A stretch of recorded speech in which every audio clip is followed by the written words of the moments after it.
What's up, fight fans? Welcome back to episode 7 of the MMA Mindset podcast.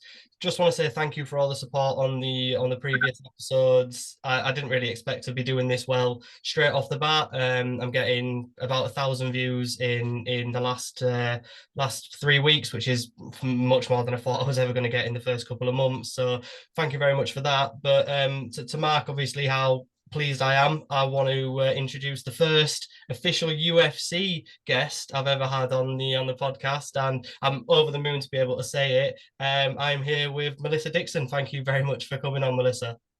Hello, and this is my first official interview since being signed to the UFC. So hi. I thought that I was looking on YouTube last night, and I was like, I don't remember seeing one. I don't remember seeing one, and then I woke our last up, and I was like, I'm the first interview, so they said I'm the first interview.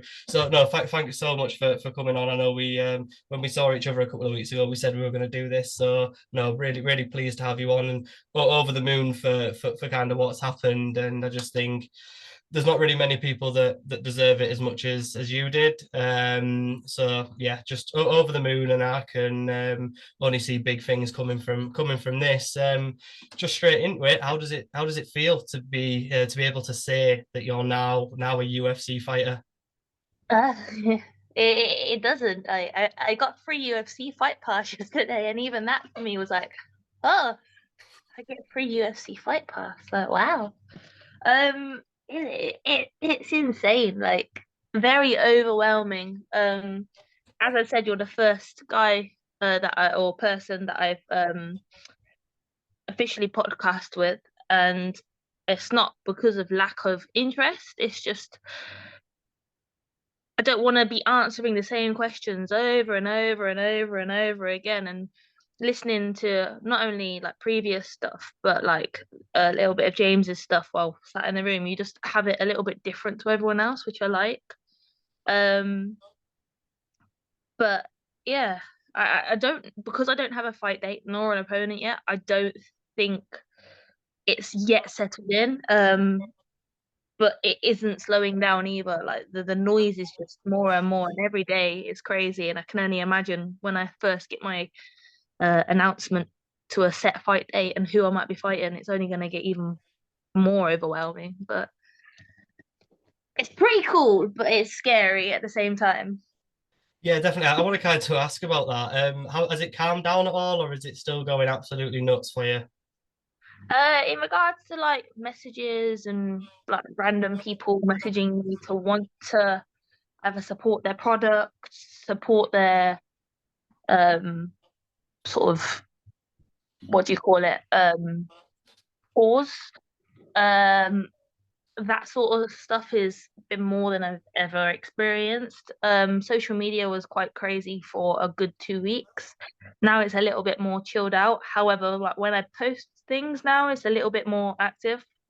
So it's weird to see my phone getting like a comment or a like continuously. Um, but yeah, otherwise it has settled down. Like now I've sorted out all the paperwork and stuff, and I'm a bit more organized from the front of what I need to do my end. It feels a lot more less discombobulated up here. Yeah, no, I can imagine it was a little bit overwhelming at the start. I remember messaging you, and I felt a bit bad messaging you, and I was just like, look, we'll leave you to it, and then we'll speak again after the weekend.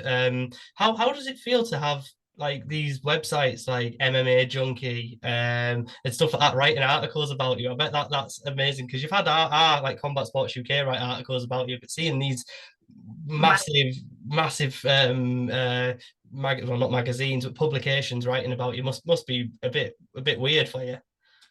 Yeah, it definitely is. I mean, I think if I'm not sure if it would have been so crazy if it would have originally just been me signed, but I think the fact that there's a lot of noise around the bantamweight division, and they're bringing in at least I think 5 or 6 females in general to the female MMA, the ranks. I think it's definitely a lot more. But in regards to those guys writing, even just Melissa Dixon, like, was insane. And then what makes it more crazy is people sending me those articles. So not only have I seen those articles and published them, but before I've even like shared them, sorry, people have read them before I've seen them and been like, "Hey, you're here."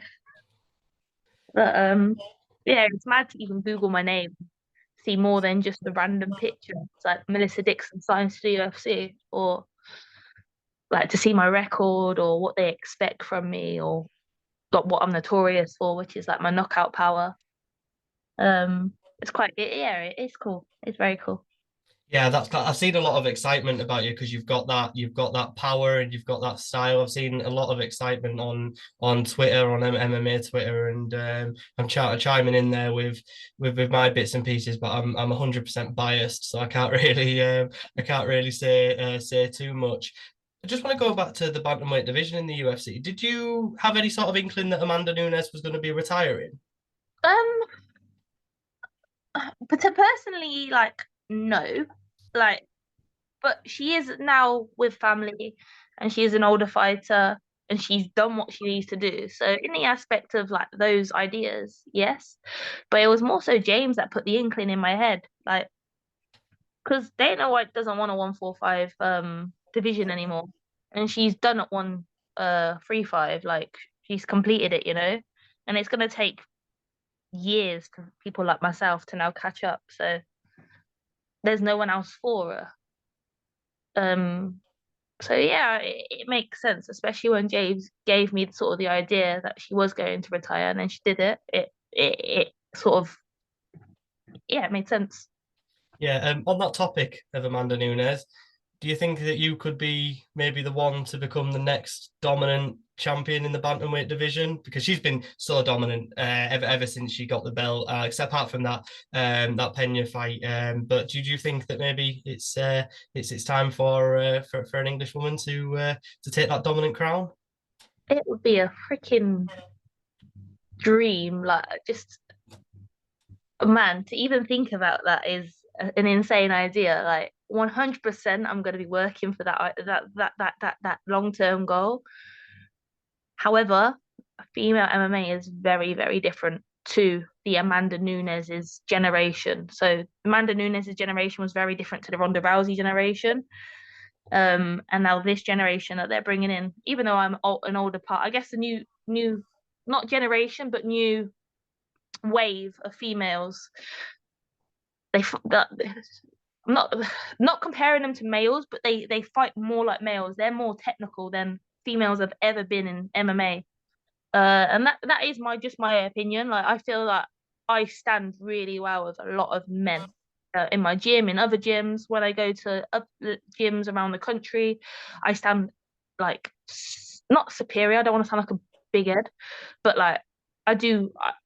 I'm not shut down by any females when I go to other gyms. Um, but saying that, it's a challenge, and to see females like Daria, um, I can't say her name, but Mafelda's coach Jacqueline or Jacqueline, Yeah. signed as well. Like their striking caliber is insane. So it's gonna be a challenge to get up there. It's not gonna be an easy one. However, as I said earlier, I've got different aspects to typical females. I've got knockout power. I've got a solid chin. My jiu-jitsu is very, very good. Like I'm very all-rounded. And I've been working on my weakness, which is reactiveness and head movement. So I can only see myself up there. Yeah, I think I was looking through the division at the moment and people who are going to be there as you're coming up. And I feel like you match up really well because I don't want to sound like this, I'm slagging like these fighters off, but there's a lot of pitter patter strikers in the division, whereas that's not you. You like James, you fight, and when you throw punches, it's to do one thing and do one thing only, and that's to drop people. So I feel like you're going to match up pretty well with the people coming up in the division. Is that something that you've kind of recognized yourself that you've got a few good matchups in there and you're going to bring something different than the rest of these people already in the division or coming up are going to offer? 100%. I do hope that some of our first matches aren't against each other, because there's no point of putting a load of new ladies together and then not building them up. I'm hoping that we are able to sort of filter out some of the older rankings up together, and then end up at the pyramid of the top rankings for the bantamweight division together, and then have some of those really exciting fights there. Um, I do feel if we fight each other now, there'd be very even fights and there'd be exciting fights. Don't get me wrong, but then it would seem almost pointless to do what the UFC have done and bring in new talent. Yeah, it seems like it'd be a little bit counterintuitive if they were going to put you against people like even like they say they did you and Daria again. You already stopped her in the first round, so it wouldn't really be much going for it for that fight. Is there any dream matchups that you've kind of identified, or just that you've when you've been laid in bed at night thinking, oh God, could you imagine if I got to stand across the octagon from her? Um, a little bit. So Pani is a lady that I'd like to fight. There's a lady. Oh God, she's fighting Honor, the New Mexican girl that got fought. She's fighting in Paris. I've forgotten who it is. Um, but yeah, she's another lady I'd like to fight. I should know her name because she's one that I want to fight. Um, and eventually Jessica Andrade. Jessica Andrade, I think, would be a fight I would love to take because sort of I'm sat up there just hitting those middle rankings of top 15. That'd be pretty cool. But saying that, just sitting across the octagon of people like Trevor Whitman or sat in the same room as someone like Dave White or Justin Gaethje, that sort of stuff would be mad. Yeah, I think Jessica Andrade was the name that I kind of put in my head as soon as I saw he'd been signed because I was like that fight would be nuts. I was like that would be crazy, and it all depends on what stage of a career Jessica Andrade's at. When you come up to being able to fight her, I think that would be an insane fight. Just you've not heard anything about your debut as of yet, have you? No, I do. The only thing like I do know is, or I don't know, it should be in September, just because I asked when I got asked to sign, I asked if the fight could be in September, so I could make weight safely. So that at that point it would have given me 15 weeks to make weight. Yeah, obviously Paris got announced, and as soon as I saw that Paris was announced, I screenshotted it and sent it to you. And I was like, could you imagine? It would make so much sense given that James is fighting on the Friday. Like that would be an absolute weekend of chaos for you two. Is that something that you obviously you'd prefer it to be Paris, or would you love to take a trip over to Australia if they offered you? Do you know what? There's a little bit of mix of emotions in there. So Paris, ideally, because I've fought in errors and I know how to fight in that location. I know what to expect, what the food is like, how to shop, sort of locations and stuff. I'm comfortable there. Flight time isn't too long, so I won't like add water through retention of the flight. Said that completely wrong, but you guys know what I mean. Um, I feel like going to somewhere like Australia would be or Las Vegas because they're the other two September venues, locations. They would be obviously really cool, but they're so far. Like I don't know how it's going to play with my weight. Um, I don't know what to expect when I'm out there. I don't know how I will handle being in such a lavish place, whereas I know Paris. The only thing is they've already got three fights that are female on that card, and I don't know if they're well, UFC aren't really that tend like they don't tend to add more than four female fights per card, and it's only a fight night. So because they've already got three female fighters on that card, I don't think I'll be on it. However, never know. It will be ideal though. Yeah, it's really intriguing to see kind of where and when they're gonna put you. So I don't think they're going to do another one in the UK this year. I think they've struggled with the ticket sales for Aspinall versus Spivak. Like you can still get tickets now, so I don't think they're going to do another one in the UK this year. So, like I said, if you go to Australia, you go to Australia. But I think yeah, it'd be in the best interest of everyone to get you in Paris. I just kind of want to talk about when you first found out about the UFC offer. I kind of got a little bit of the information off James, but I didn't want him to go too further into it because I knew we were going to be doing this. How did the offer come about, and when did you first hear about the UFC wanting to sign you? So it all happened within, I think, a 3 or 4 week period.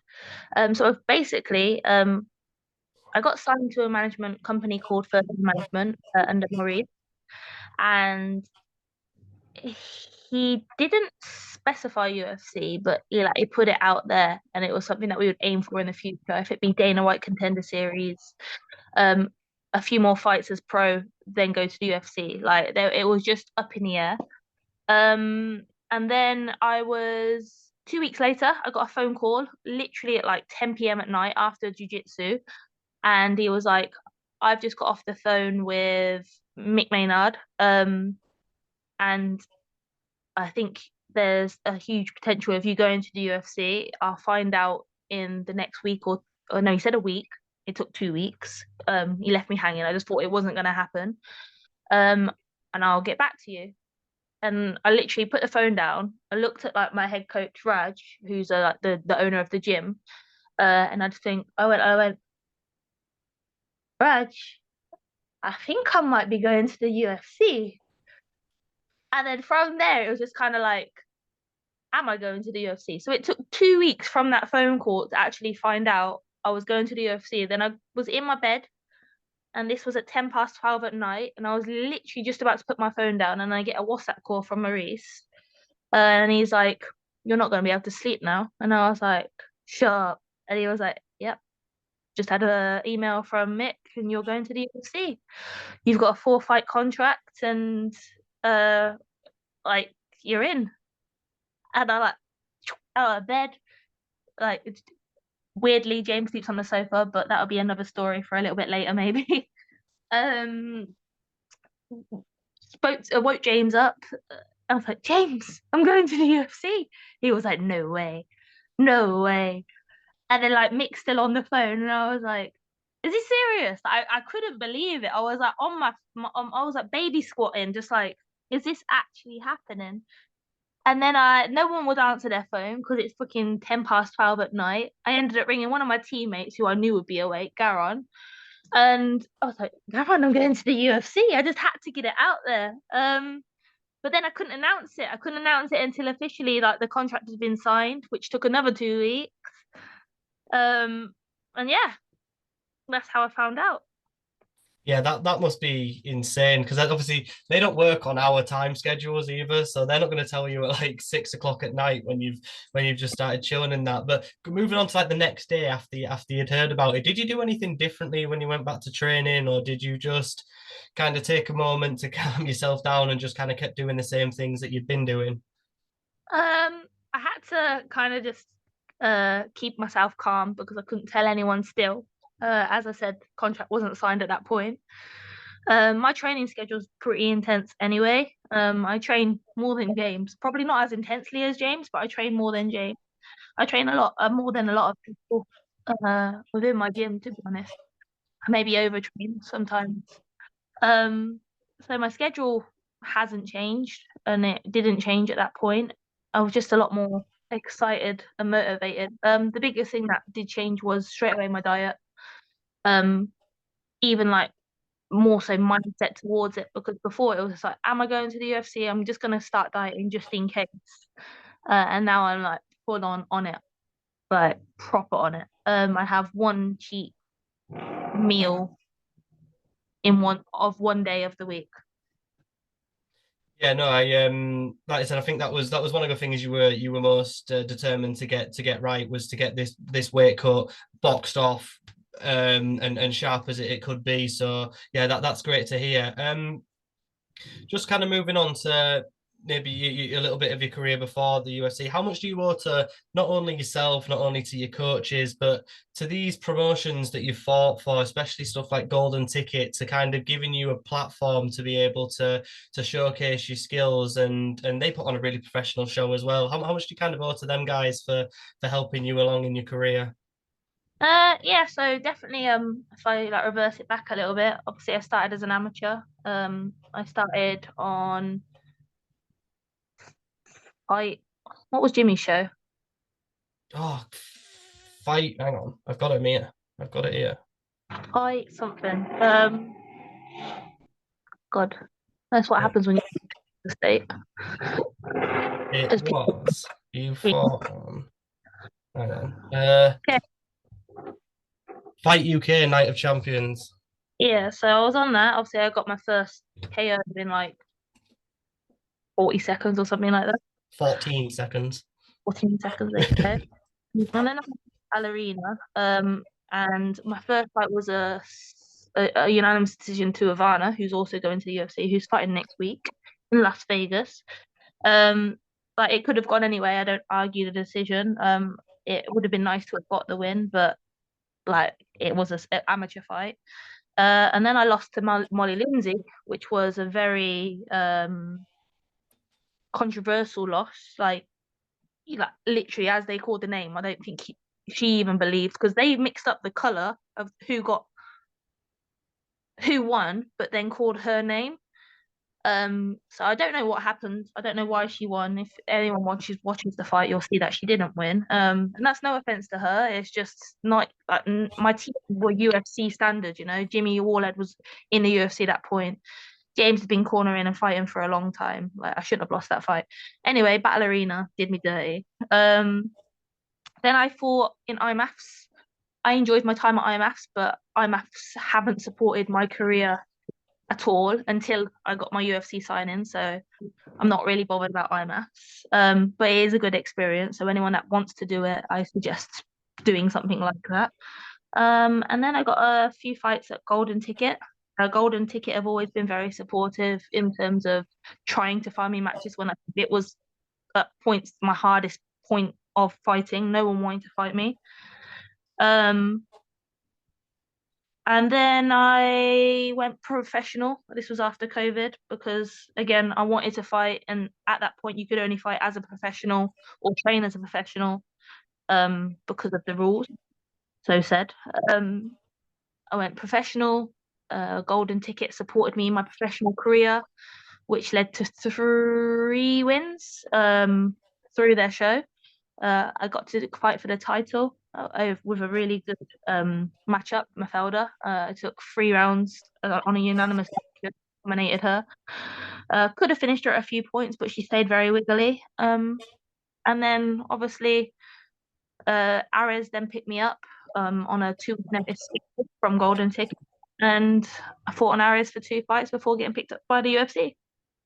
Yeah, it's been a fantastic pro career for you already. I think I was there since your first no your second pro fight. I've been interviewing you since, and I think you were one of the first people to give me a an interview pre-fight, just a written interview. I actually remember because you send voice notes in replies, and I remember sat there and I had Louise like playing the voice note, and then I was typing a little bit, and I was like pause.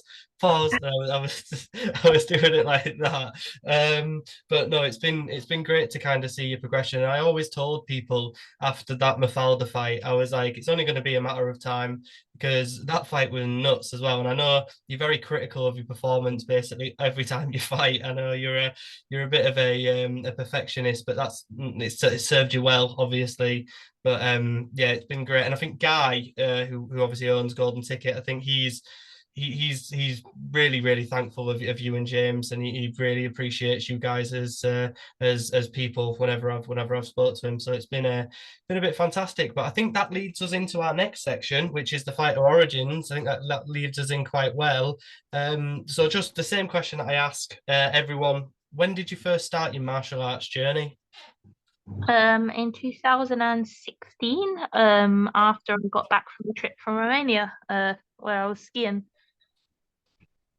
Did you So February. did you start? Did you go straight to Lions? Was that about then, or where did you start training?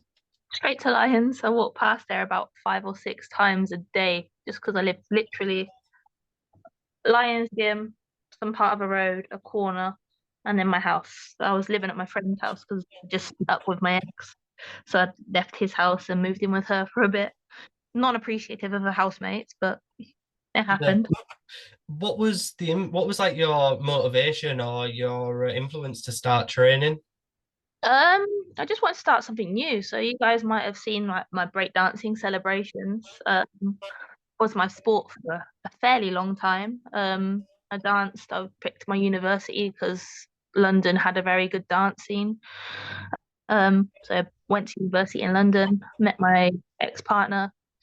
He brought me to Coventry because that's where he lived. And then broke up with him and just wanted to try something new. So did I. I walked into the gym, I did the free trial, and yeah, I literally haven't stepped foot out of that gym ever since. Were you hooked straight away, pretty much after your first session? But yeah, I mean, I look like a lost, small 18-year-old person. I was definitely not 18. I was like 26, but I wore long, oversized jumpers, skinny fit tracksuit bottoms, and socks. I had no kit whatsoever, and I would take pictures at the end in class like this. That was my picture pose. Um, if you can find one, that's where you can edit it in right at this point here. God almighty. I'm gonna stalk through all your Instagram now, and I'm just gonna pop it up on the middle of the screen, massive. Or I'll use it as the thumbnail photo for the actual episode. Do it. Um, so yeah, pretty much I've not looked back. One thing that people think, why did I carry on, was when I broke my knee. I snapped my ACL and MCL completely, and that actually put me out. So I was started in 2016 in February, and then I was out from March, April all the way until the following year, July.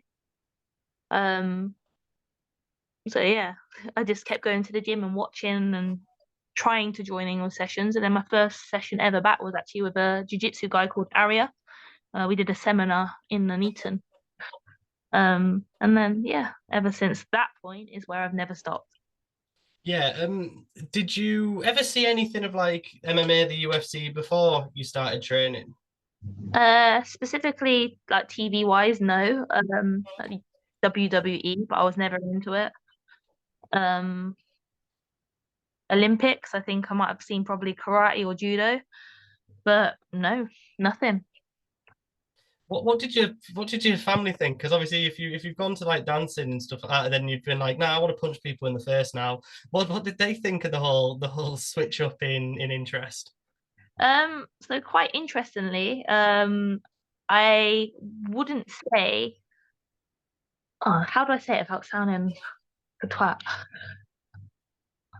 I have family, but I don't have family. Like my ability to do life has always been independent. So my mum died when I was 12. My dad got sectioned for mental health in 2017. I forgot how old I was. I think I was 15. Um, I went into what's like a halfway house. And that's where I started dancing because before that it was football. Um, and in the halfway house is like a like where people come out of prison and they stay there, people that are out of rehab for like drugs and drinking. Um, and then I went in from that point. I what did I do? I lived in a flat next to a pervert and a cokehead. Um, and then I went to university in London. But yeah, I've always been independent. Like my sister tried to help and look after me, but I was at that point of like defying teenager, you know. So it didn't work. So social services put me into that halfway house. Um, so yeah, I don't really have family to be like, oh, you shouldn't be doing that. It's just like kind of I do my thing, and if I like it, and I carry on, and if I don't, I don't. Yeah, that's unbelievable circumstances, and I just want to obviously thank you for being able to kind of speak about that with me because I didn't know that, and like I said, I'm really grateful that you've been able to share that with me. I think that it makes sense now because of how how much of a strong character you are. Do you think that's kind of contributed to your resiliency as a person? Obviously, having those issues previous, and do you think that's kind of motivated you to get to the position that you are now, where you're now in the UFC? I actually don't know. I never look back at my life and think that's made me a stronger person. Like, you know, when like Father's Day comes, like the other day, like obviously I miss my dad, but I didn't get upset that I don't have a dad. Or like when everyone reflects to having a mum on Mother's Day or their mum's birthday come up, like I don't get super upset. Uh, when I got married to James, and my dad didn't walk me down the aisle because was he? I can't even remember if he died at this point. I think he had died. Anyway, family life. My brother walked me down the aisle. So like I don't get caught up in emotion of those ideas. I think if I just like it and I'm enjoying it, then that makes me want to do it more. Yeah, definitely, and I think even if sometimes you don't realize it, it's a bit of a release and a bit of escape. I know I when I first started training, that was kind of what it was for me. It was a kind of way to kind of just forget about stuff for a couple of hours. It's a great way, and I would recommend it to anyone, even if you don't have any intention on competing, to just get yourself to an MMA gym, get yourself if you're from the Coventry area, get yourself to Lions and train with some of the best people in the sport. Just moving on to when you first started competing, do you remember what it was like waiting to walk out for your first ever fight at amateur?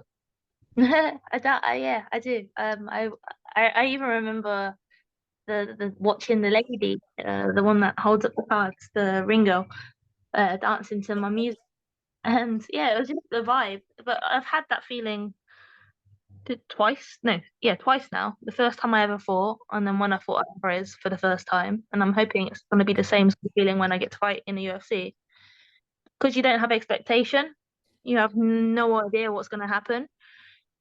You don't have nerve to know what to expect or how you should act. So therefore, it's just pure excitement. Like obviously you get the belly tingles and you're like imagining days, weeks before how things might go, but you can never say it's gonna be like this because you have no freaking idea. No, was it always top loader? No, it was Outcast, Hey Ya, Hey Ya, Hey, that one. That and it's still a good vibe. I still like that song a lot. Then it was Top Loader, and it's been Top Loader for a while. Um, this time it was gonna be that song, Let Me Come Down. Now. It was gonna be that just because I like jigging, like I like vibes. Just I'm not a very good dancer, surprisingly, but I just like to like pop. Um, and I think this time it might be the Guardians of the Galaxy theme tune. From the first one right at the start. Yeah. Yeah, I think I've I don't know why it's like every time I hear because I love dancing in the moonlight as a tune, but I think every time I hear it now, I just get this big smile on my face because I'm just like it makes me so happy now. When I was at working Cage Warriors last year, oh no, a few months back, I was working Cage Warriors and someone walked out to that song and I was like, no.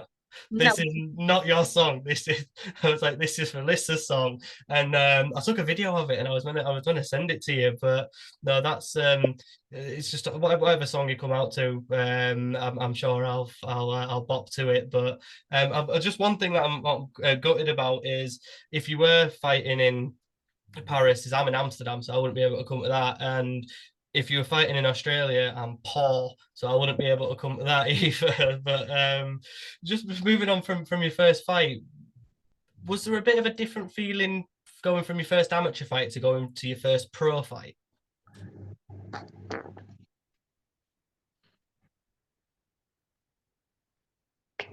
Oh, I don't know. I don't think so. I think if there was such a significant feeling of difference, I think I would remember it.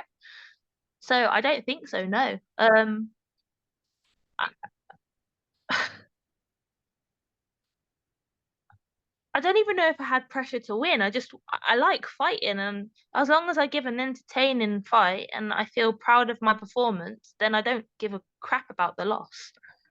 Um, so no, I don't believe there was much of a difference. As I said, as long as it's exciting, I perform and I do well, then I'm happy just to fight.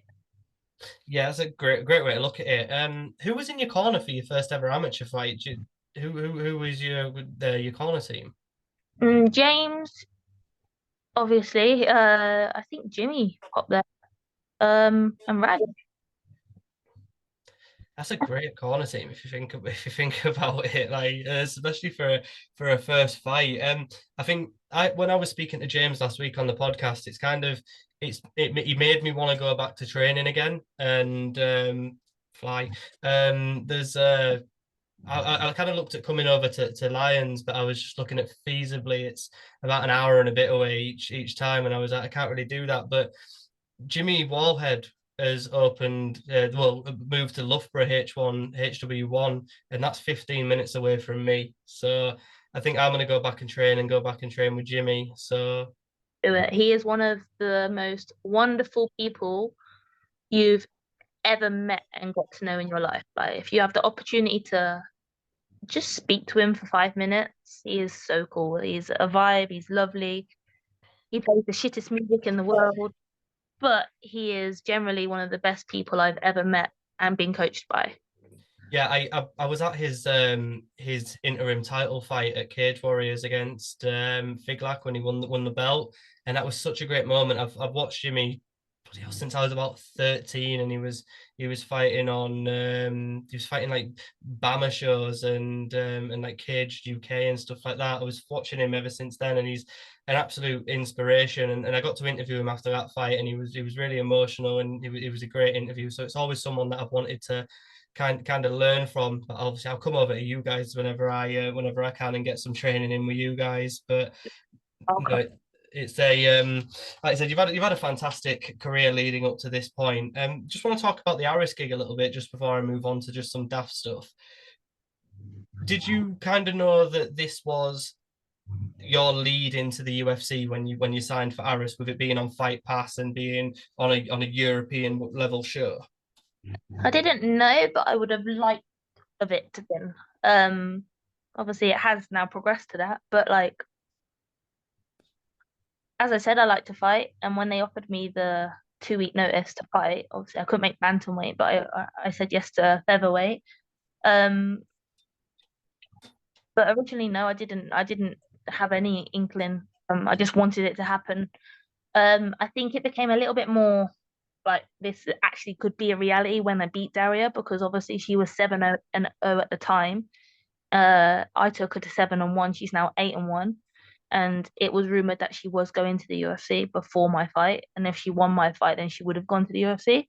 That's what it was rumored. So to have beat someone of that caliber, and of such a record, and take her zero from her, then that's when it became a bit more like, shit, this actually might happen.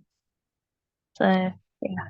Yeah, I remember when seeing that fight when it got announced, and I was like, "Ooh, Christ, that's that's a bit of a walk through fire for both fighters there. Two undefeated fighters on the come up coming against each other. I thought that was a bit strange matchmaking, but it's worked out all right because you've both got to where you want to be and where you deserve to be. So that's been a bit of luck, but you were phenomenal in that fight, especially in the last 2 minutes where you kind of stopped you because you told me you were like James lied to me. He said that her striking wasn't that good, and then yeah, I remember screaming at the TV. I was like, take her down, and then you took her down, and then it was all she wrote. Were you surprised by her striking in that fight?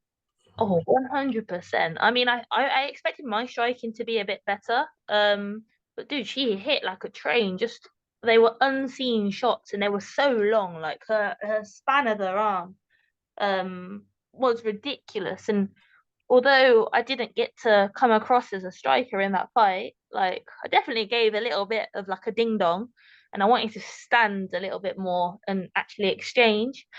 However, dude, literally, it was like fucking jab cross, like literally constant, constant, constant. and it was just clinical. It was beautiful, and she broke my nose. Um, she didn't rock me, but I felt her punches. Um, so no, I did not expect her striking, especially because of James telling me that she wasn't as good as she was. Do you think James was just trying to like maybe protect your mentality going into that fight, and so you weren't too worried about it, or do you think that James was just like, nah, you sound, don't worry about My dog's fired, by the way, it stinks. it? Um, I guess so to some degree. I guess if you go in there and you think you're gonna lose, then that aspect of it, like uh, that's your sort of mantra, then, isn't it? You're gonna think, okay, she's better than me. I need to be better than her. Mind games, whatever. I don't even know how I would have reacted, to be honest, if I would have known that she was better than me.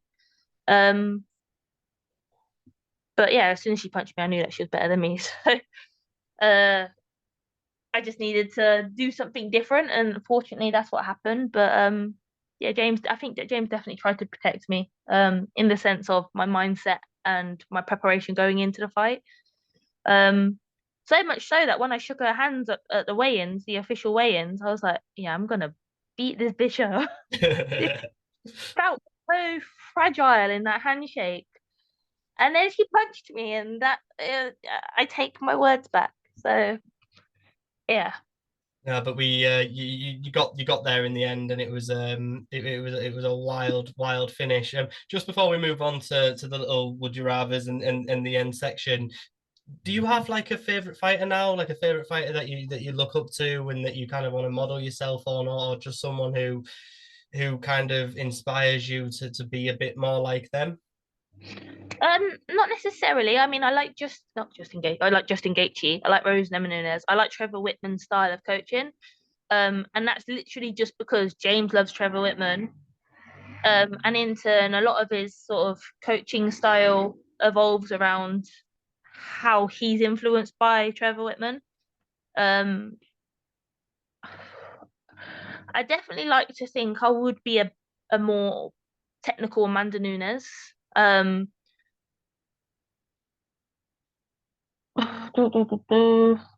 just trying to think of females.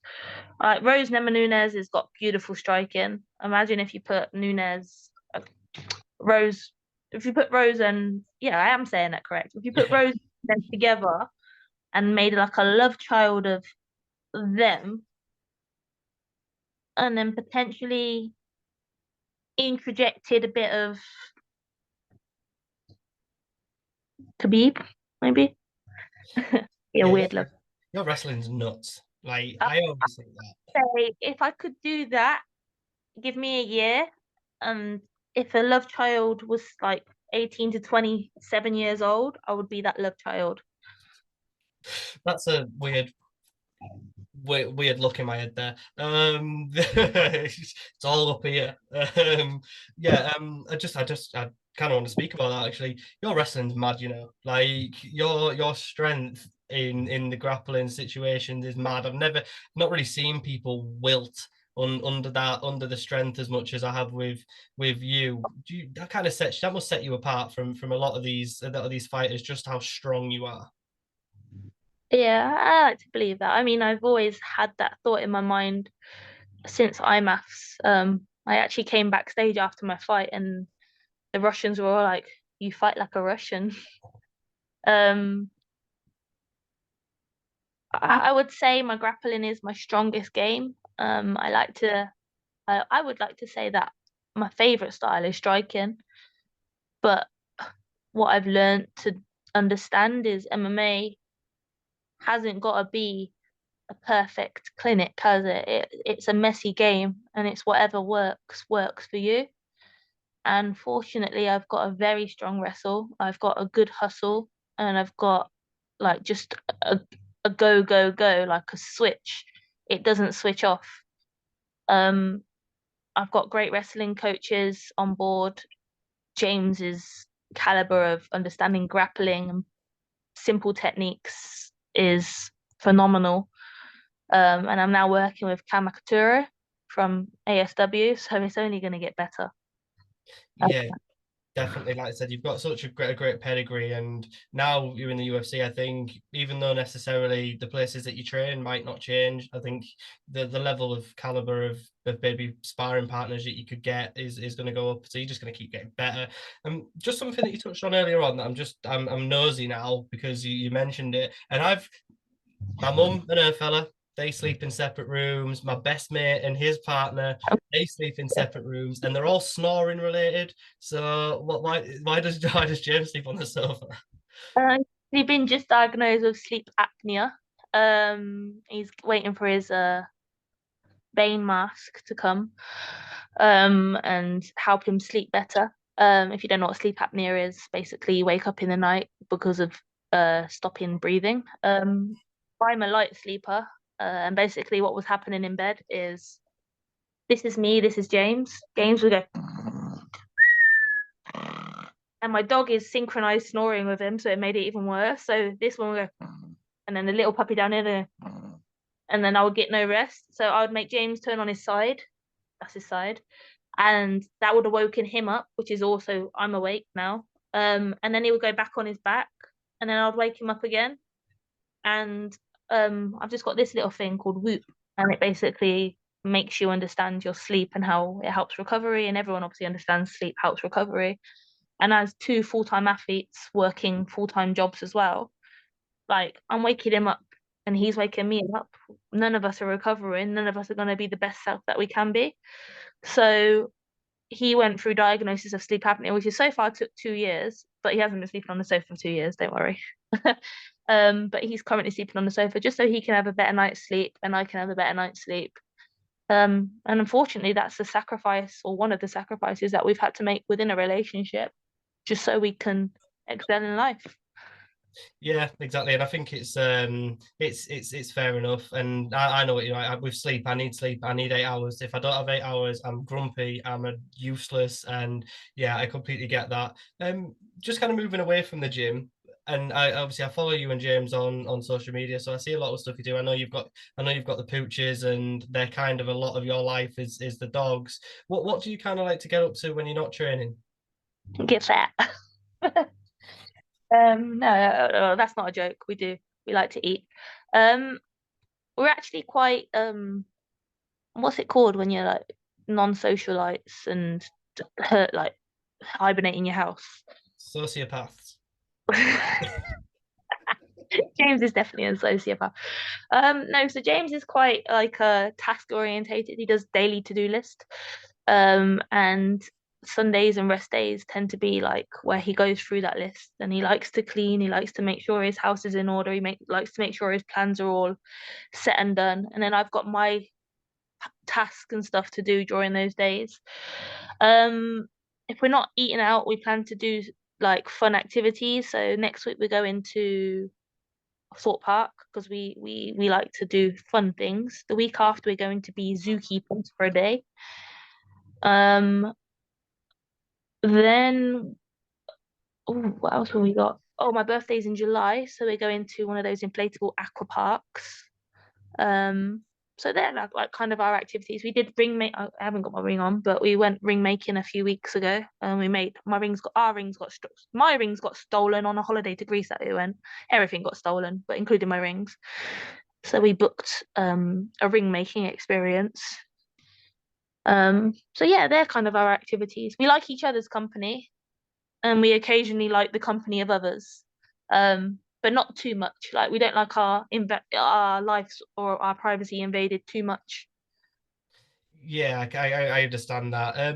Do you think it's really important to kind of have that balance of training, but then when it's time to shut off away from the training, you shut off and you don't really think about it, and you get away from the whole stress of having to be the best every day. It's important, but it's hard. It's really hard. James says I need to train. I need an outlet, as you said earlier. I go into some funky, argumentative, just I'm a cunt. When I'm not training, and I also feel sort of guilty for not training when technically I don't have to be training, but I should. I think I should be training. Like today, this morning I went to like this hitbox session, basically just running and cardio stuff. And it's just so I think that I'm turning over every single stone in preparation for this fight. Like I just want to be the best that I can. And as I said earlier, I just sometimes think I do overtrain, and people say that I overtrain. James thinks I overtrain. Hence why I have this again, just to see what the data is actually saying. But yeah, I think it's important to just fuck fighting off for a day or so. But it's hard to as well. And anyone that does compete or is of an athletic mindset, or just generally love doing something as a sort of an addiction almost, then they understand that. Yeah, kind of not on the same level. I kind of get told off because I'm recording 3 podcasts today, and it's that's like that's like all of my Sunday gone. But I think it's when it's like you with your fighting. I think it's when you love doing something as well. You kind of just want to be doing it all the time, and when you've got goals, you like you said, you feel guilty when you're not always doing stuff to work towards those goals. So like taking a day off and stuff. So yeah, I get where I get where you're coming from, and I feel like you've got that healthy work lifestyle balance. But no, that was great. Moving on, we just got some stupid stuff to wrap it up. Well, not stupid, but some of them are stupid, some of them aren't. I asked this one to everyone, and this one kind of has never rung more true. Would you rather be top 5 in the UFC? You never win a belt, but you're top 5 in the UFC. You've got Jim Miller, Donald Cerrone level career where you're always there or thereabouts, but you never quite hit the pinnacle. Or would you rather go to like Bellator, PFL, and you're the champ there for a very long time, but you never get to go to the UFC? Um, Controversially, I think if you go to Bellator or anything anyway in your career, you're not going to the UFC after that point anyway. I think if you go to the UFC, you're always able to get back to Bellator or PFL. I guess that's quite controversial to say, but it tends to be what's going to be happening. Anyway, um, I think I'd rather be in the UFC. And belts can be taken away at any point, and belts will sit on a shelf. Uh, Top 5 is quite a highlight, and many people will see you and view you for a long time. In regards to life, top 5 would sit very, very well financially. However, PFL does pay very well. Um, and PFL are apparently buying Bellator as well, so I guess that's not a bad show to be on. I'm gonna leave that comment there because I don't really money based. You could go on both, but UFC is more elite or more visually pleasing, let's say, to the UFC to the MMA fan. Yeah, I think the one thing that I think about when I see that is the UFC top 5 get more exposure than the Bellator champs do because Exactly. you don't get like they'll be like I'll see, and I'm massive into MMA, like it's my life, and someone will pop up and someone will be like, "Oh, you're watching the Bellator this weekend," and I'm like, "Bellator's on this weekend." I'm like, "Hold on, I didn't even know it was on," and then it'll be like a title fight, and I'm like, "That's insane! I didn't even know that Bellator was on this weekend because I don't think they have very good promotion, and maybe that's something that when PFL buy them that they can kind of get sorted out." But I think James said that he'd I think James said that the PFL one because he wants money, and he was like, "It's £1 million." He was like, "And I want £1 million." So yeah, you've kind of gone different there, but I would go UFC because it's legacy. So this is one that I don't really know where you're going to go with because I don't know how you are and how much you'd like to travel in your life. But it's would you rather only be able to fight in England again? You can still go to the UFC and stuff like that, but you can only fight on cards in England, and you earn 500 grand every fight, but like I said, you can never fight anywhere else in the world. Or would you rather be able to fight everywhere else in the world? So you fight at the Barclays Centre, you fight at Madison Square Garden, you fight in Canada, Australia, all these amazing places, but you only earn £75,000 a fight. So it's 500k England or £75,000 a fight the rest of the world. money can only go so far. Uh, like before you get bored of it. Like I love money right now because when I get a little bit of money, I get to spend it on something that I need and I really want. If I had £500,000 continuously every time I fought in England, what the hell am I going to spend £500,000 on? I've got a lot of things that I would like to get, but once I've got them, because I've got the money to do it, what else do I buy from that point? So I think the traveling, the experiences, making a name for myself around the world, letting people see me, because that's all paid for. So I ain't even got to worry about spending money on that case. Um, but yeah, I think UFC, traveling all around the world will be my thing. Yeah, I can. Would it be something that you? Well, this is just one that I thought of now. Would you rather fight in Las Vegas or would you rather fight in New York, Madison Square Garden? Ooh, ooh.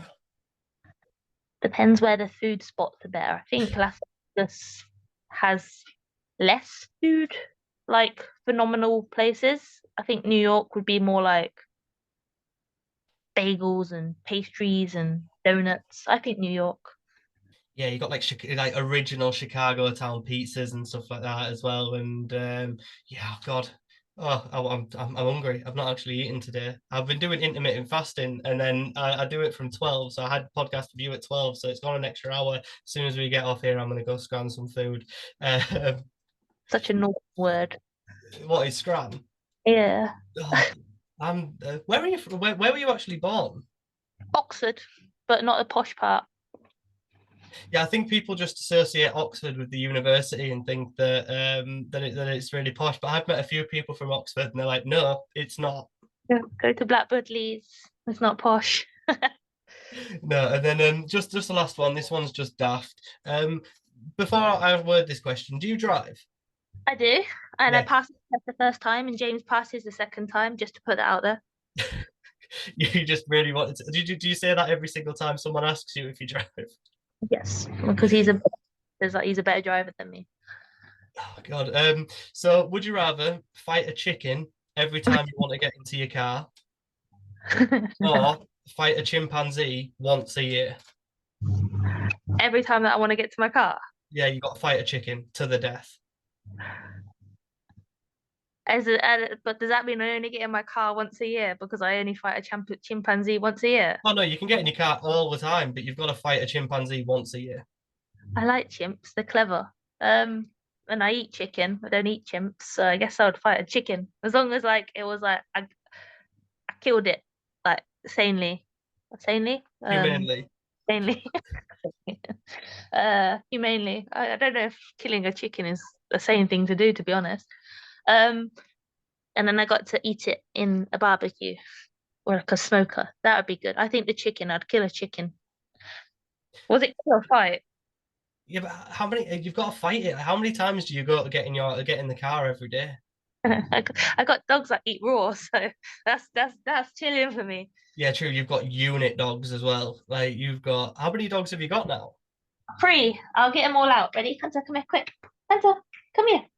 This is Hunter. He's the one that just fired. Come here. Hunter. Oh, he's growling. Hunter up. So this is Hunter. He's now growling. This is Hunter, Oh, the Belgian Shepherd. And then go let you down. Atlas. I'll go and get Atlas. Come here. Aiden. Watch out, Hunter. Watch out. This is Atlas. oh wow. He's a puppy, Chow Chow. He's very cute. He's about 7 months now, and he's got a blue tongue. Oh wow. Yeah, he's very cute and very fluffy and very humpy. He likes to hump my leg at the moment. And then pause for like 2 seconds. I'm Yeah, going no to worries. Aiden! Aiden! Never thought that I'd be waiting for a dog show and tell. Hang on. Dexter. Dexter. Dexter, come. Dexter, come. Dexter. Dexter, come. No.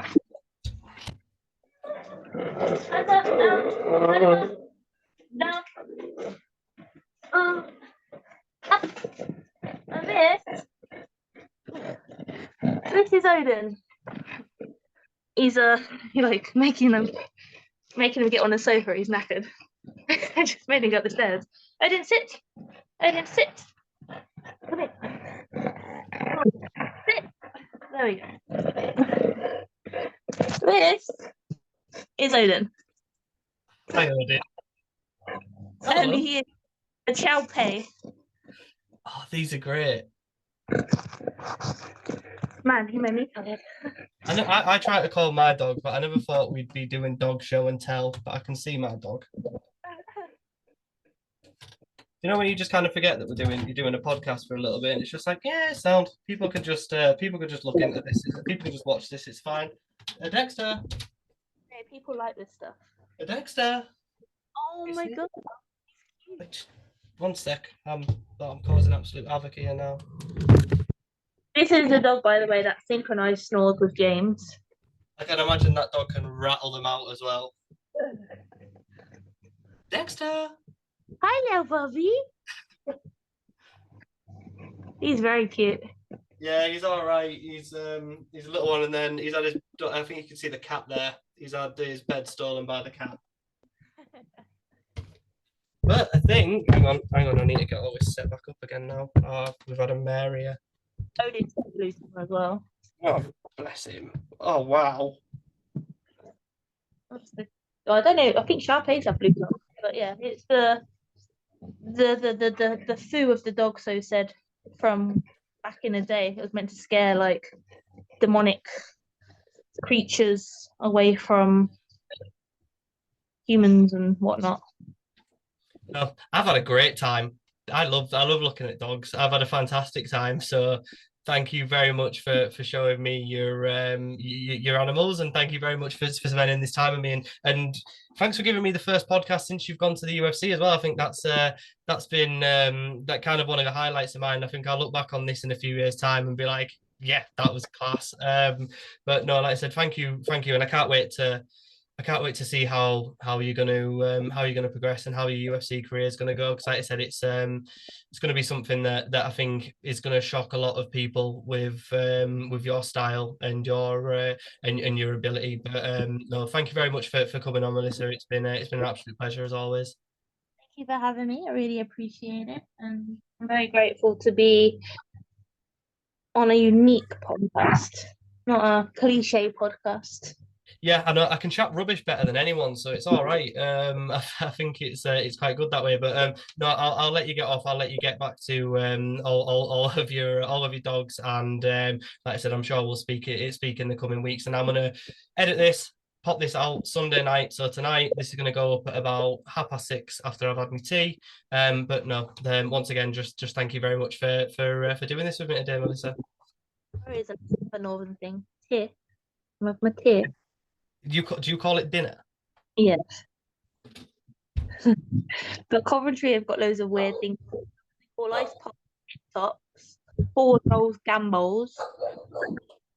And you know when you knock on a door and run? Knock your door run, yeah. That makes sense. They rat-a-tat ginger. I call it Nick Not Nanny.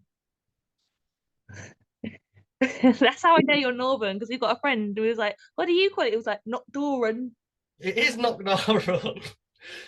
But it sounds so like simple. Yeah, but you knock on a door and you run. It's not nanny. I'm not having it. And on that note, yeah, we'll sign out now. And like I said, I don't think I need to link all your socials. Everyone knows who you are on the UK MMA scene. But no, let's keep an eye out for the UFC announcements for Melissa's fights. And like I said, enjoy the rest of your Sunday. Thank you. Enjoy yours as well. Have a lovely week. Bye, guys.